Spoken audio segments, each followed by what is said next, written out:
한 주간도 은혜 가운데 잘들 보내셨습니까? 3주에 걸쳐서 우리는 누구를 믿는가? 우리는 어떻게 믿는가? 우리는 왜 믿는가? 시리즈 교리 설교를 했습니다. 다시 오늘 이제 요한복음 강의로 되돌아왔는데 그런 성령에 대한 말씀을 또다시 하고 있는 본문을 받게 됩니다. 그래서 보혜사 성령이 오시면 이라는 제목으로 말씀을 나누고자 합니다. 지금 요한복음 14장에서 16장까지를 다락방 강화라고 해서 예수님의 2대 설교, 산상수는 제자들을 임명하는 설교고 다락방 강화는 제자들과 고별하는 고별 설교입니다. 이 설교의 핵심 테마가 성령 약속하심입니다. 그래서 14장, 15장, 16장에 걸쳐서 4번이나 성령에 대해서 말씀하시고 있어요. 그래서 오늘 보혜사 성령, 또 성령 오심의 이유,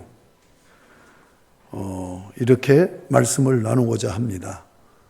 성령님을 혹자는 하나의 영적인 현상 또는 하나의 영적인 영향력으로 생각을 하는 경우가 있습니다. 저도 제대로 배우기 전에는 그렇게 이해했어요. 그러나 성령은 한 인격적인 존재이십니다. 자, 우리가 3주에 걸쳐서 누구를 믿느냐? 기독교 신앙의 가장 기본되는 뿌리가 되는 교리, 삼위일체 하나님이죠. 기독교의 최고의 신비이기도 합니다. 한 실체, 하나님은 영이시죠. 영이라는 얘기는 신성의 충만함을 의미합니다. 보이지 않는 영이에요. 그런데 그분이 영으로만 계시면 우리는 그분과 관계를 할 수가 없어요. 그런데 영이신 한 실체이신 하나님 안에 내적으로 세 인격이 존재를 하세요. 성부 인격, 아들 성자 인격, 그 다음에 성령 인격입니다. 자, 우리의 인격, 우리 인간을 얘기할 때 인격이라는 말을 써요. 그런데 하나님에게는 용어를 좀 달리 합니다. 위격이라고 합니다. 삼위일체라는 말은 삼위격인 존재가 일체를 이루고 있다는 얘기예요. 성부위격, 성자위격, 성령위격이라는 얘기예요. 그러므로 성령은 한 인격적인 존재라는 얘기입니다. 그래서 인격적으로 우리에게 다가오셔서 우리 안에 거하시기도 하고 또 우리와 관계하시기도 하는 인격적인 존재예요. 영향력이 아니에요. 어떤 현상이 아니라는 얘기예요. 자, 이 성령 하나님을 아버지 하나님께서 이 땅에 보내셨어요. 아들 하나님을 이 땅에 보내신 것처럼 보내신 겁니다. 그런데 이 성령 인격을 또 하나님의 영이라고도 부르고 그리스도의 영이라고도 부릅니다. 미국의 아주 신학적으로 유명한 웨스트민스터, 이 신학대학원에서 학위를 받고 온 분들을 총신대에서는 쳐줘요. 미국에서는. 화란에서는 화란 자유대학교나 간펜 신학대학원을 쳐주는데 거기에 리차드 게핀이라는 세계적인 신학학 교수가 계세요. 그분이 저 신학을 할 때에 성령 은사론이라는 논문을 발표를 했어요. 그러면서 성령과 그리스도와의 관계를 잘 밝혀줬어요. 성령님은 그리스도의 인격으로 오셔서 그리스도의 하시는 일을 증거하신다. 그게 성경의 가르침이죠. 예. 그래서 성령을 그분은 재림으로 이해를 했어요. 예수님이 마지막 때 재림하시는데 그 재림은 육체적인 재림이고 사도행전 2장에 오순절 성령 강림하십니다. 이 성령 강림을 예수 그리스도께서 영으로 재림하신 거다라고까지 그렇게 주장을 했어요. 자, 예수님이 하나님의 아들이시죠. 그 아들을 아버지가 이 땅에 보내셨어요. 보냄받은 자, 아포스톨로스, 사도라는 말이에요, 사도. 그래서 히브리서 3장에는 믿음의 도리요 사도이신 예수님을 사도라고 불러요. 보냄받은 자라는 얘기예요. 마찬가지로 하나님 아버지께서 성령을 보내셨어요. 그런데 이 성령을 예수 그리스도의 십자가 구속을 확인하시고 그리고 아들 하나님의 아버지께 요청해서 아들 이름으로 성령을 이 땅에 보내셨다라고 성경은 가르치고 있습니다. 사도행전 2장에 보면 오순절 성령 강림이 이루어지고 성령 강림을 증거하는 베드로의 설교 가운데 2장 33절에 이렇게 말씀하고 있습니다. 하나님이 오른손으로 예수를 높이시매 그가 약속하신 성령을 아버지께 받아서 너희가 보고 듣는 이것을 부어주셨느니라. 자, 성령님이 어떤 분이냐? 하나님 아버지가 예수 그리스도 이름으로 보내신 한 인격적인 하나님이다. 그래서 성령님을 성령 하나님이라고 그렇게 호칭하는 것이 바른 호칭일 것입니다. 그런데 이 성령에 별칭이 하나 붙었어요. 보혜사라는 별칭입니다. 7절을 보겠습니다. 그러나 내가 너희에게 실상을 말하노니 내가 떠나가는 것이 너희에게 유익이라. 내가 떠나가지 아니하면 보혜사가 너희에게로 오시지 아니할 것이요 가면 내가 그를 너희에게로 보내리니. 지금 아들 하나님이 성령을 보낸다고 또 여기서 확실하게 밝히고 있습니다. 그런데 이 성령을 뭐라고 별칭을 붙입니까? 보혜사라고 합니다. 자, 보혜사라는 말이 어떤 말이냐? 헬라어로 파라클레토스라는 말인데 두 단어의 합성입니다. 파라, 전치사예요. 클레토스, 이 두 단어의 합성인데 파라는 곁에서라는 말이에요. 예, 클레토스는 곁에서 돕는 자라는 말이고 서 있는 자라는 얘기예요. 그러니까 곁에서, 옆에서 서 있어요. 이것을 번역을 할 때 파라클레토스 원문에 헬라어로 되어 있는 이것을 성경을 번역할 때 어떻게 번역하고 있느냐? 미국에서는 성경이 여러 가지가 있습니다. 여러 가지 성경 중에 그 번역할 때 영어 단어가 좀 달라요. 보혜사를 어떻게 번역하고 있냐? 위로자, 컴포터, 위로자라고 번역한 성경이 있어요. 또 어떤 성경에서는 상담자, 카운셀러로, 또 어떤 성경에서는 아토니, 이건 변호자라는, 변호사라고 그렇게 이 보혜사를 번역을 했어요. 근데 우리 성경은 그 아포스톨로스가 파라클레토스, 아포스톨로스 사도라는 말이고, 파라클레토스라는 이 헬라어를 보혜사라고 번역했어요. 이 한문이죠. 보호한다는 얘기예요. 은혜를 베푼다는 얘기예요. 가르친다는 얘기예요. 보호하고 은혜 베풀고 가르치는 자. 성령님을 이렇게 번역했어요. 그러니까 영어 성경으로 번역한 것보다도 한문 글자로 번역한 우리말 번역이 훨씬 더 잘 번역한 거예요. 성령님을 보혜사라고 하는데 보혜사라는 말이 보호하시고 은혜 베푸시고 가르치시는 분이다. 아멘. 그런데 저는 이 보혜사를 더 명료하게 표현하고 싶어요. 14장에 보면 그 16절부터 또 다른 보혜사를 약속하시고 있죠. 그러면서 18절에 이렇게 얘기합니다. 내가 너희를 고아와 같이 버려두지 아니하고 너희에게로 다시 오리라. 그러니까 성령이 자기가 다시 오심을 얘기하는데 고아와 같이 버려두지 않는다. 고아는 어떤 사람입니까? 보호자가 없는 사람이에요. 그러니까 보혜사라는 말을 더 명료하게 얘기하면 보호자를 얘기하는 거다. 보호자가 돼서 보호하고 그리고 은혜를 베풀고 그리고 가르쳐줘서 우리를 인도하는 보호자다. 성령님이 여러분의 보호자 되십니다. 그러므로 보호자 되시는 성령님의 보호를 받고 사는 것이 안정이 보장되고 우리 인간의 욕구 중에서 기본 욕구가 안정감의 욕구예요.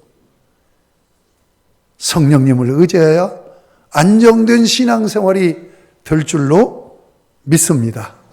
그러면 성령께서 왜 오셨는가? 오신 목적이 뭔가? 이것을 예수 그리스도가 이 땅에 오신 것과 대비해서 이해하면 명료하게 이해가 되어집니다. 자, 삼위일체 되시는 하나님 안에서 성부 인격과 성자 인격과 성령 인격이 각각 사역을 특징적으로 묘사하고 있습니다. 아버지 하나님, 성부 하나님은 작정하시는 일을 하세요. 그런데 이것이 아버지에게 그 사역을 대표적으로 귀속시키는 의미이지 아버지 혼자 작정을 계획한 것이 아니란 말이에요. 아버지와 아들과 성령이 의논하세요. 이걸 뭐라고 얘기하냐? 경륜이라고 얘기해요. 아버지 하나님과 아들 하나님과 성령 하나님이 의논하시는 경륜 가운데 계획이 세워졌어요. 이걸 작정이라고 해요. 그런데 이것을 아버지의 사역으로 귀속시킨단 말이에요. 왜 그러느냐? 우리가 여럿이 모여서 의논할 때 누구 한 사람 그 의논의 회의를 주도하잖아요. 의장이 되잖아요. 그러면 그 사람에 의해서 결정된 것으로 얘기되는 것처럼 세 분이 의논하셔서 계획을 세우고 정해진 것이지만 아버지의 작정으로 얘기한단 말이에요. 아버지가 작정하시고 아들이 그것을 시행해요.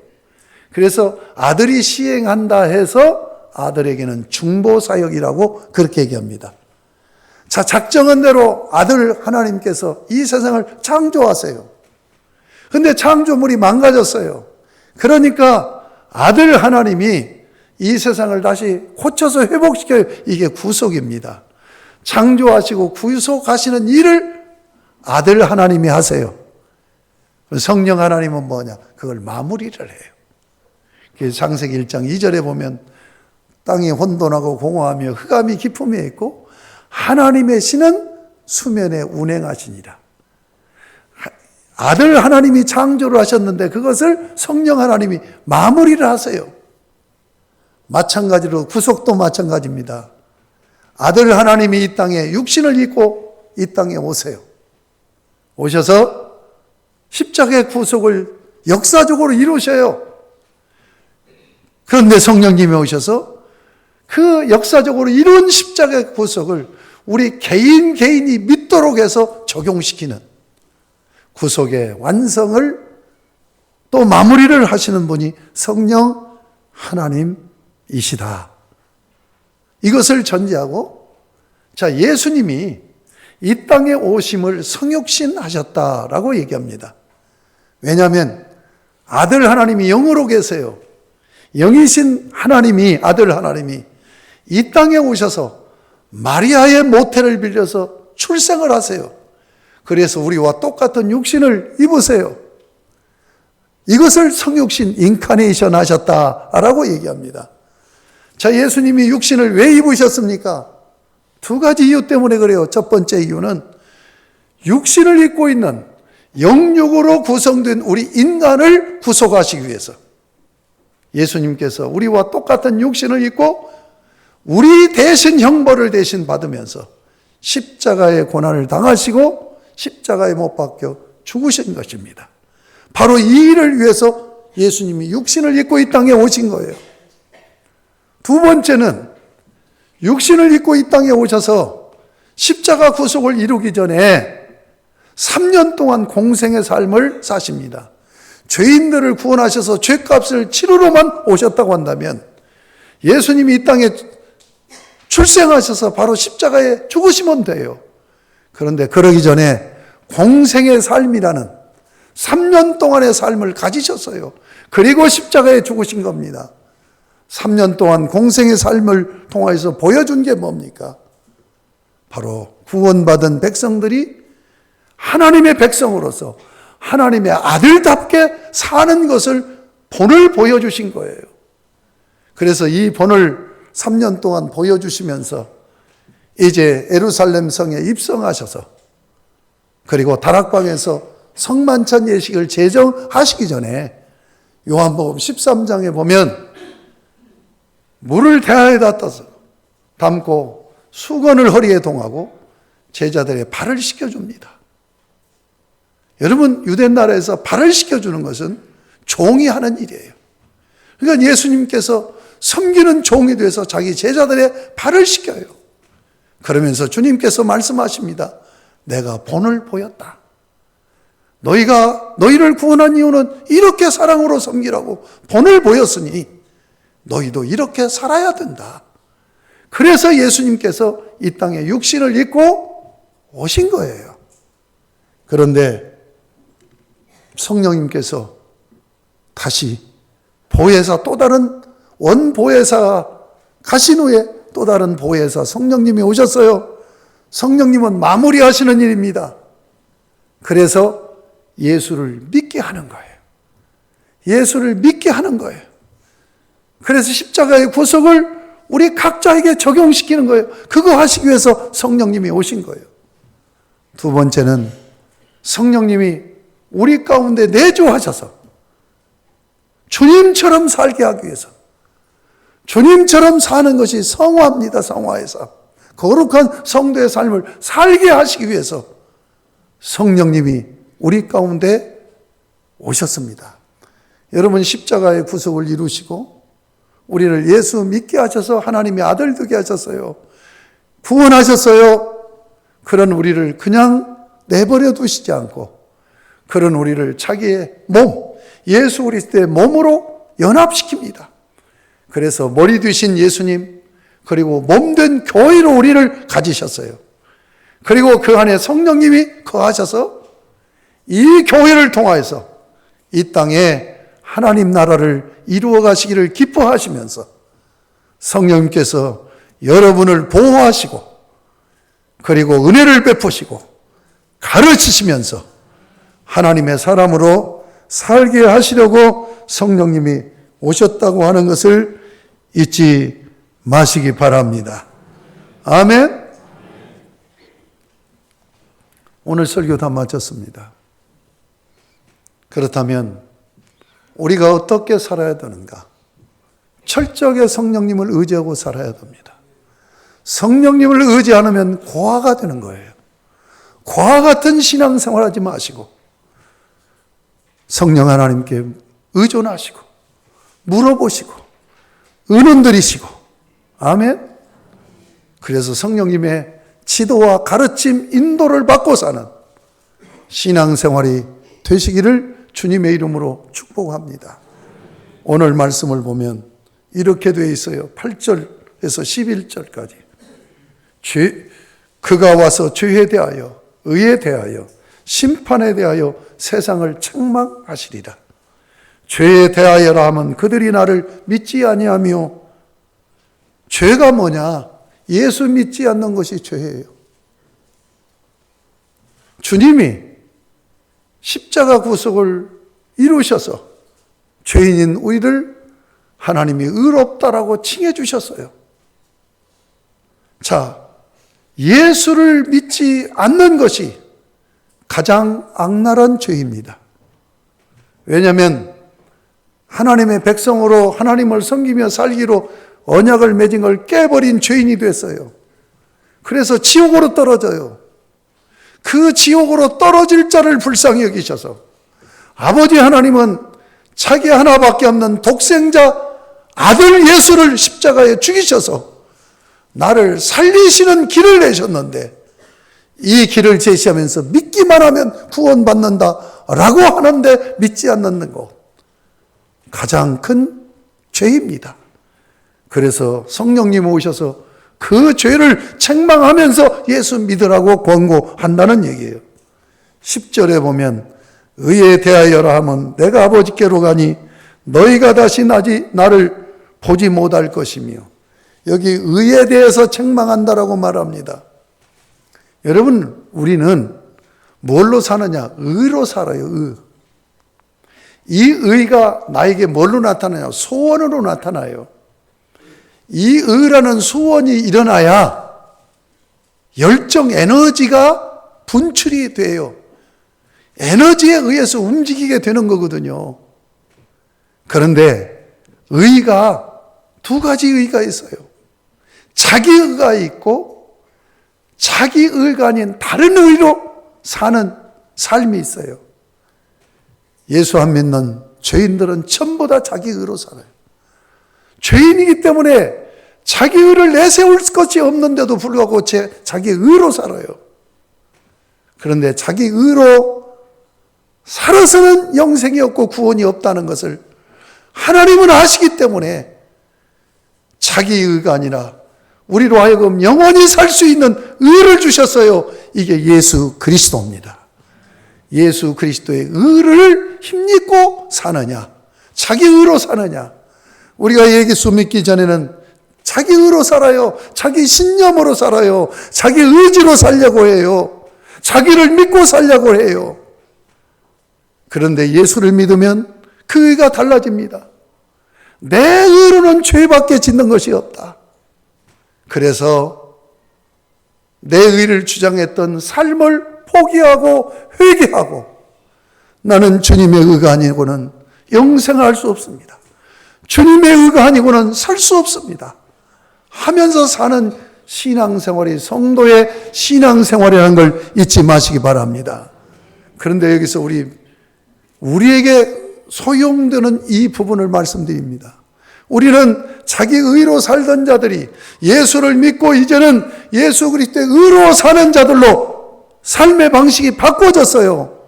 바꿔져서 신앙생활합니다. 그것이 바로 뭐냐? 믿음으로 산다는 거예요. 근데 열심히 신앙생활로 잘 믿어보세요. 자기도 모르게 내 의로 살지 않고 주님의 의로 산다고 했던 사람이 자기도 모르게 자기 의가 드러나기 시작해요. 자기 의가. 여러분, 예를 들어 볼까요? 헌금을 많이 열심히 해요. 그러다가 이분이 교만해져서 헌금을 열심히 안 넣는 사람 보면은 못마땅하게 생각해요. 이건 자기 의를 드러내는 거예요. 성경을 열심히 공부하고 읽어요. 근데 성경도 안 보고 신앙생활 한다는 사람 보면 웃기지도 않게 보이는 거예요. 이게 자기 의가 드러나는 거예요. 주일날 한 번도 안 빠지고 열심히 예배를 드렸는데 주일날 한 번 빠진 사람 꼴을 못 봐요. 자기 의가 드러나는 거예요. 식당에서 열심히 봉사를 해요. 봉사를 하다가 보니까 다른 사람은 빈둥빈둥거려. 그 꼴을 못 봐요. 자기 의가 드러나는 거예요. 기도를 열심히 해요. 기도하는 사람 보면, 새벽 기도를 한 번도 안 빠지는 사람 보면 못 견뎌해요. 이거 자기 의가 드러나는 거예요. 여러분, 제가 신앙생활하면서 가장 무서운 함정이 뭐냐? 하나님의 의, 예수 그리스도 의로 믿음으로 산다고 하면서 자기 의를 드러내는 거예요. 무서운 겁니다. 차라리 믿음 없는 것보다도 믿음 좋다는 사람이 자기 의에 빠지는 것, 이것이 훨씬 더 무서운 죄악이라는 것을 잊지 않아야 됩니다. 여러분, 내 의가 드러나지 않고 주님의 의로 사는 사람은 특징이 회개를 열심히 합니다. 그리고 주님의 의로 살으니까 그 은혜를 깊이 감사하고 찬양합니다. 그러면서 남을 정죄하지 않아요. 제가 지금까지 살아오면서 성숙한 인격자를 두세 명 만났어요.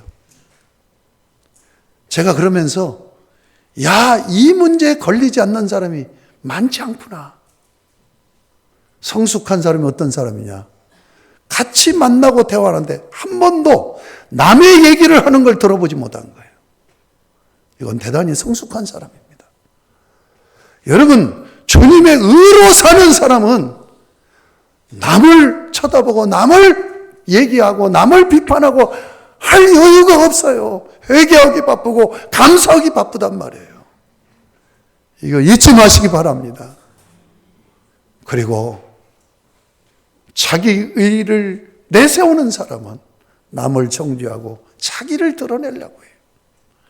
신앙생활하면서 이게 얼마나 무서운 줄 압니까? 이건 교만입니다. 잠언서는 교만은 패망의 선봉이라고 말하고 있어요.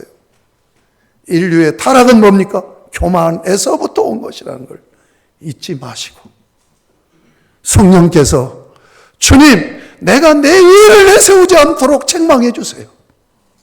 이렇게 기도하시면서 내 의가 아니라 주님의 의를 드러내는 신앙생활이 될 수 있기를 주님의 이름으로 축복합니다.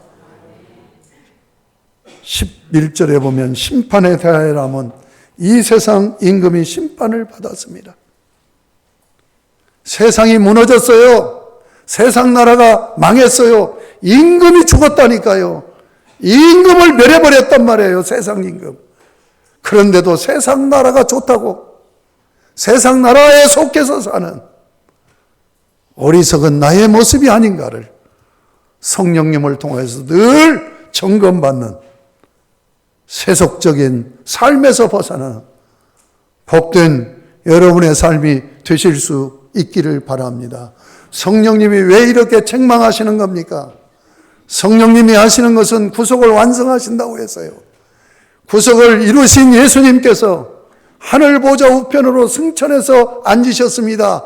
하늘 보좌 우편에 앉으셨다는 얘기는 만왕의 왕이시라는 얘기입니다.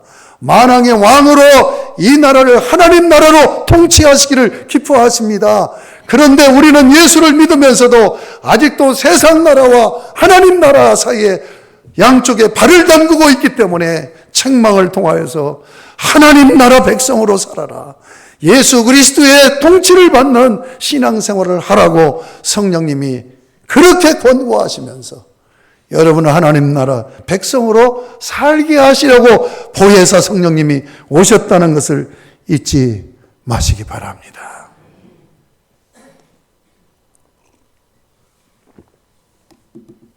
말씀을 맺습니다. 성령님이 오셔서 우리를 구원하셨어요. 그리고 구원받은 우리를 자기의 몸으로 가지셨어요. 그리고 성령님이 그 안에 내주하십니다. 이 교회가 무엇입니까? 지금 하나님 나라입니다.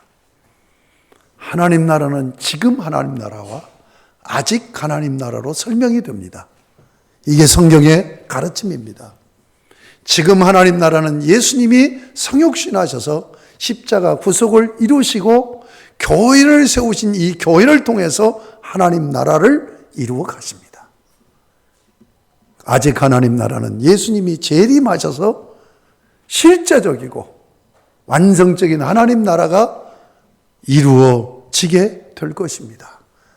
자, 예수님께서 하늘 보좌 우편에서 지금 통치하는 하나님 나라를 이 땅에 건설하시기 위해서 성령님을 파송하셨어요.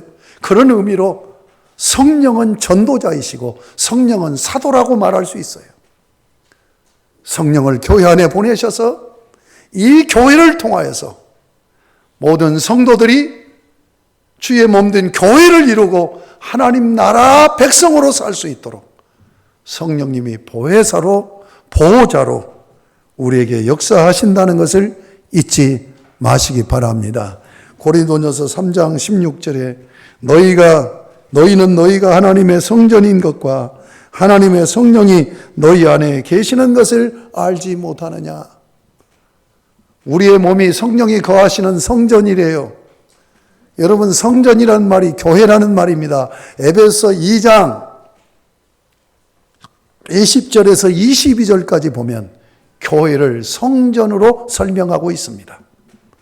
성령님이 거하시는 교회로 삼아주셨으니 여러분을 통하여서 이 땅에 하나님 나라를 이루시기를 원하신다는 걸 잊지 마시고 성령이 내주하시는 참된 교회로 서가시고 교회를 세워가는 복된 여러분이 되시기를 바랍니다. 마지막으로 한 말씀 드린 것은 13절 말씀을 같이 읽고 설명드리겠습니다. 같이 읽습니다. 그러나 진리의 성령이 오시면 그가 너희를 모든 진리 가운데로 인도하시니, 여기까지만 읽습니다. 성령의 별칭 여러 번 말씀드렸어요. 성령의 수식어 딱 하나입니다. 진리의 영입니다. 여러분, 성령님을 기도의 영이라고 한 적도 없어요. 성령님을 전도의 영이라고 한 적도 없어요. 성령님은 진리의 영입니다. 두 가지 의미입니다. 진리의 영이라는 의미는 진리 되신 예수 그리스도의 영이라는 의미입니다. 또 하나의 의미는 진리를 가르치시는 이 목적이 제일 목적이기 때문에 성령님이 뭐로 오셨어요? 진리를 가르치러 오셨어요. 왜 그렇습니까? 하나님 나라는 진리로 통치되는 나라이기 때문입니다. 그러므로 진리의 성령의 가르침을 받기를 즐겨하는 복된 여러분들이 되시기를 바랍니다. 오늘 오후부터 특별 춘계 부흥 사경회가 이루어집니다. 여러분, 사실은 부흥성이라는 말은 오순절 교회가 생기면서부터 붙여진 이름이에요. 그전에는 부흥이라고 하지 않았어요. 사경회라고 그랬어요. 말씀을 가르치는 성회. 여러분, 초대교회, 우리 한국교회 초대교회가 모여서 1주, 2주씩 함께 모여가지고 성경 가르침을 받는 그런 시간을 가졌고, 저희 어렸을 때는 주일날, 다른 때는 할 수 없으니까 보통 지금은 2부, 3부 예배 우리 교회가 드리지만 예배 한 번 드리고 드리기 전에 1시간 동안 성경 공부를 했어요.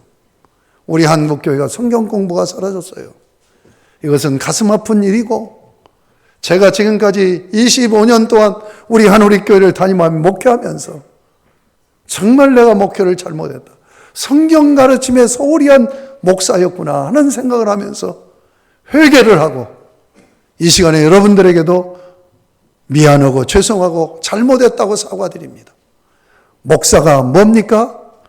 목사를 다른 거 시키지 않아요. 신학훈련을 시켜요. 왜 그렇습니까? 성경을 가르치라고 목사를 만드는 거예요.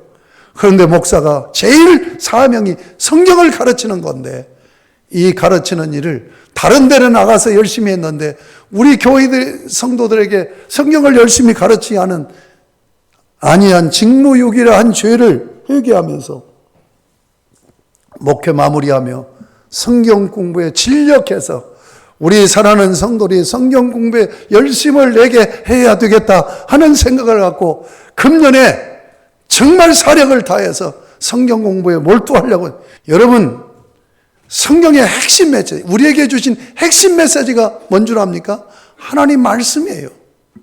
그 말씀에 대해서 두 가지로 말합니다. 쇠마, 들으라. 이게 핵심 메시지예요. 들으라는 거예요. 두 번째가 뭔 줄 압니까? 달라크. 달라크에서 뭔 말이 나온 줄, 탈무드가 달라크에서 나온 말이에요. 가르치라는 얘기예요. 이 달라크라는 이 단어가 재밌습니다. 이브리어 단어가. 배운다는 뜻과 가르친다는 것이 동일하게 의미를 가지고 있는 단어가 달라크라는 단어예요. 성경은 쇠마와 달라크를 얘기해요. 배우고 가르치라는 얘기예요. 우리 교인들이 배움을 잃어버렸어요.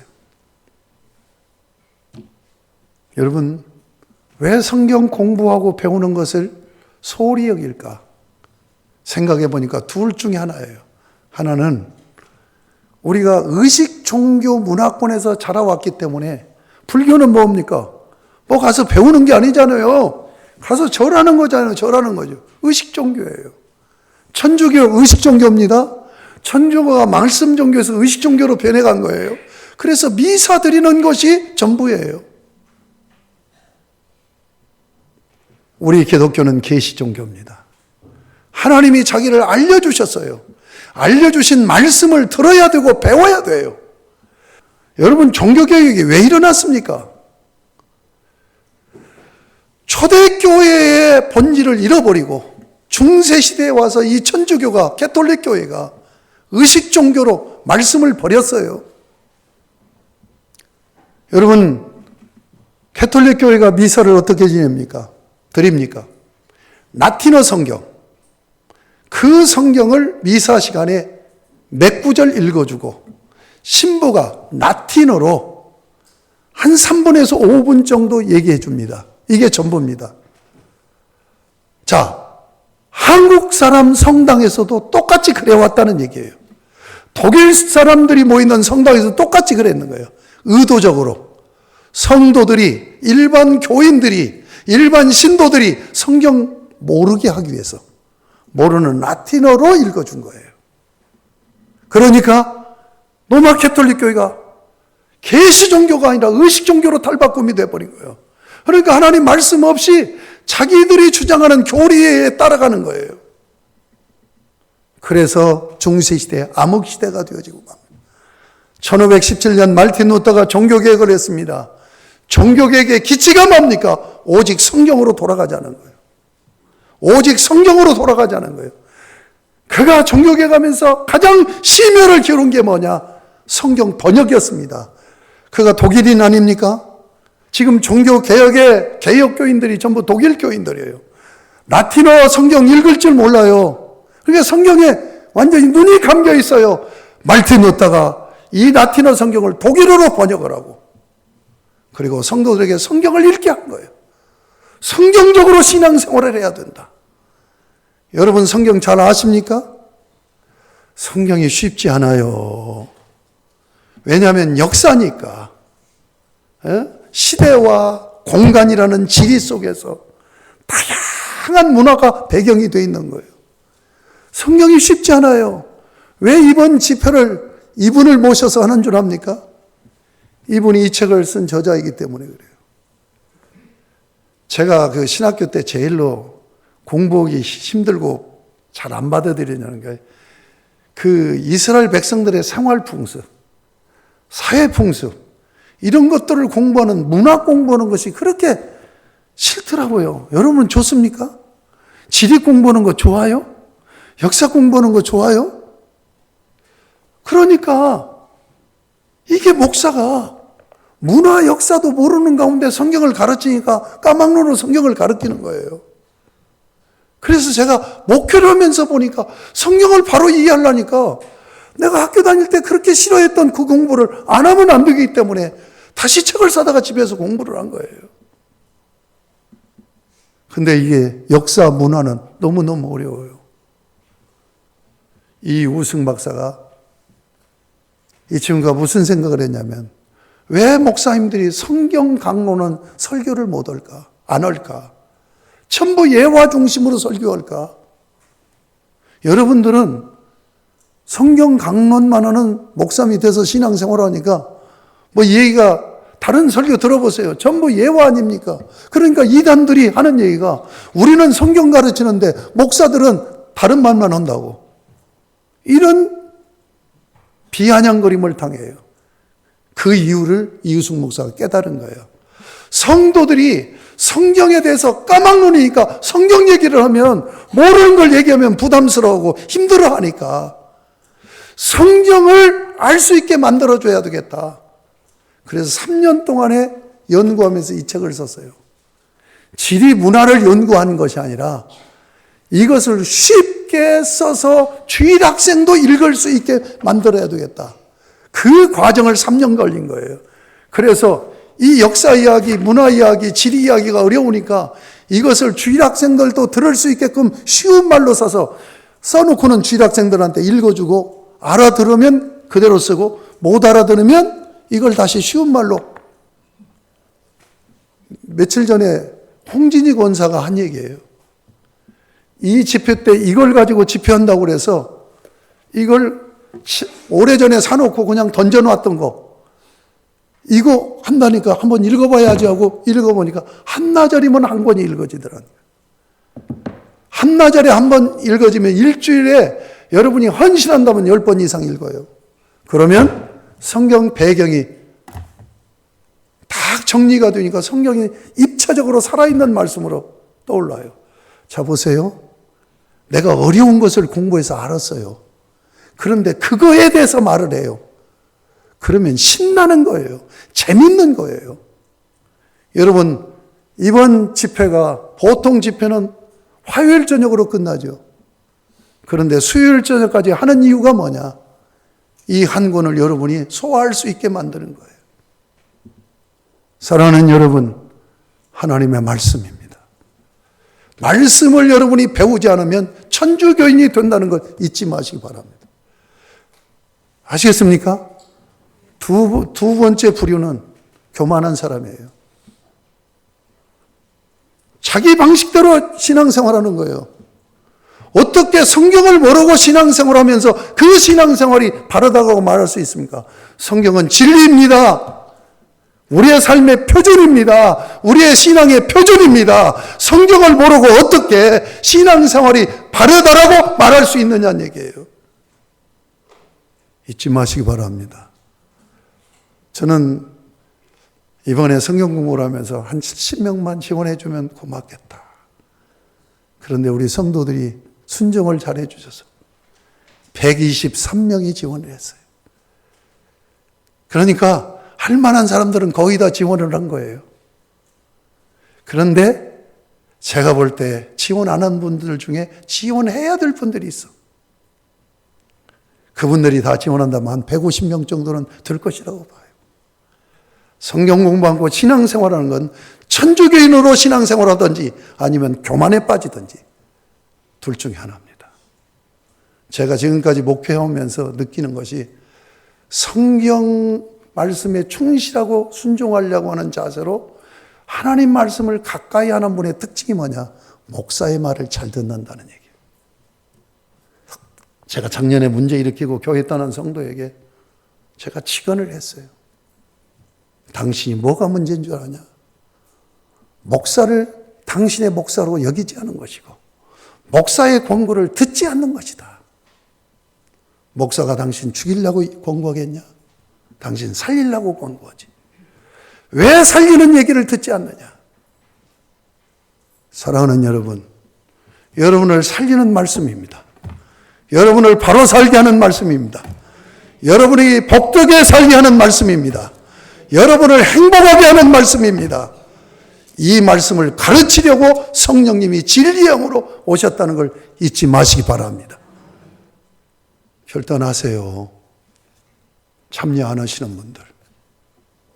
제가요, 무슨 생각까지 한 줄 압니까? 지금 여러분 전단지 보셨죠? 여러분들 들으라고 이거 전단지 만드는 게 아니에요. 이 지역에 여기 보면은 나와 있어요. 목회자반과 평신도반. 우리 교인들은 이거 교인들 성경 공부 모집하려고 이거 만드는 게 아니에요. 월요일 날은 목회자반입니다. 많은 목사님들이 와서 저한테 성경 공부를 합니다. 밑에는 평신도반이에요. 성경 공부하지 않는 교회에서 신앙생활하는 분들 너무나 안타까운 거야. 그래서 와서 성경 공부하고 자기 교회 가서 열심히 신앙생활 잘할 수 있어요. 모르겠어요. 목사님들이 남의 교회 목사한테 배우다가 보면은 자기 교회 떠날까봐 겁나해서 못 가게 하는 일이 있을지도 모르겠어요. 그러나 저는 그렇게 양심불량의 목사가 아니고 공부시켜서 자기 교회에서 바른 신앙생활을 하게 하려고 모지만 지금 아셔야 되는 것은 어느 우리 교인이 그러더라고. 아이고, 다른 교인들은 와서 돈 내고 배우는데 우리는 돈도 안 내고 배우네요. 결단하시기 바랍니다. 제가 주일날 오전 두 번 설교하고 점심 먹고 바로 성경 공부로 들어갑니다. 그리고 3시 40분에 또 성경 공부해요. 한 30명씩이 지원을 해가지고 지금 본당에서 해야 될 것 같아요. 그리고 화요일날 오전에 합니다. 그리고 수요일날 밤에 합니다. 그리고 토요일날 오후에 합니다. 여러분, 성경 공부 마음만 먹으면 일주일에 한 번 헌신을 못합니까? 아직도 결단하지 못한 분들은, 진리의 성령의 인도함을 받기를 원하는 분들은 참여하시기 바랍니다. 결단하세요. 다른 요일 동안에 시간이 없으면 주일날 하시면 되잖아요. 50명이 모여서 해도 되고 100명이 모여서 해도 됩니다. 여러분, 시간 없는 분은 주일날 1시든지 3시 40분이든지, 제가 사실은 3시 40분은 우리 중직들 해와서 1년 동안. 그런데 중직들 벽을 무너뜨리고 누구든지 시간이 안 되는 분은 그 시간이라도 와서 하라고 지금 그렇게 만들어 놓은 거예요. 진리의 성령님이 오시면 어떻게 하신다고요? 13절에 그가 너희를 모든 진리 가운데로 인도하신다. 성령님의 인도하심을 받고 여러분이 진리를 듣고 배우고 가르치는 복된 여러분들이 되셔서 진리의 말씀을 붙들고 진리 가운데 서서 진리의 말씀대로 신앙생활하여서 하나님의 뜻을 이루어드리는, 그리고 여러분이 행복해지는 복된 신앙 생활들이 되실 수 있기를 주님의 이름으로 축복합니다.